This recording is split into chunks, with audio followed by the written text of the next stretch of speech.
அடர்ந்த பசுமை நிறைந்த ஒரு பெரிய காடு. அந்த காட்டின் நடுவில் வயதான ஒரு பெரிய ஆலமரம் இருந்தது. அதன் அகன்ற கலைகளில் ஒரு அழகான ஆண் குருவியும் பொன் குருவியும் சிறிய கூடு கட்டி மகிழ்ச்சியாக வாழ்ந்து வந்தன. காலங்கள் மெதுவாக நகர்ந்தன.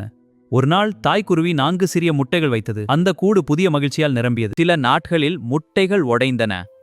4 சிறிய குஞ்சுகள் உலகத்தை முதன்முறையாக பார்த்தன. அந்த கூடு இனிய சத்தங்களால் நிரம்பியது. நாட்கள் அன்பாக நகர்ந்தன. தாய்க்குருவி உணவு கொண்டு வந்தது. தந்தை குருவி அமைதியாக குஞ்சுகளை காத்தது.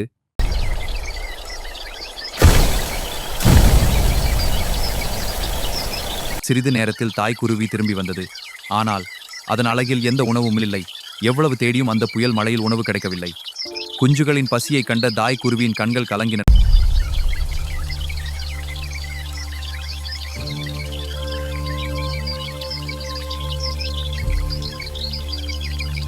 அடுத்த நாள் காலை மழை நின்றது.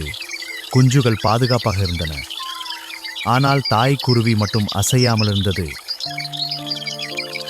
நாட்கள் கடந்தன. குஞ்சுகள் மெதுவாக வளர்ந்தன. அவை சிறகுகளை விரித்து வானத்தை நோக்கி பறந்தன.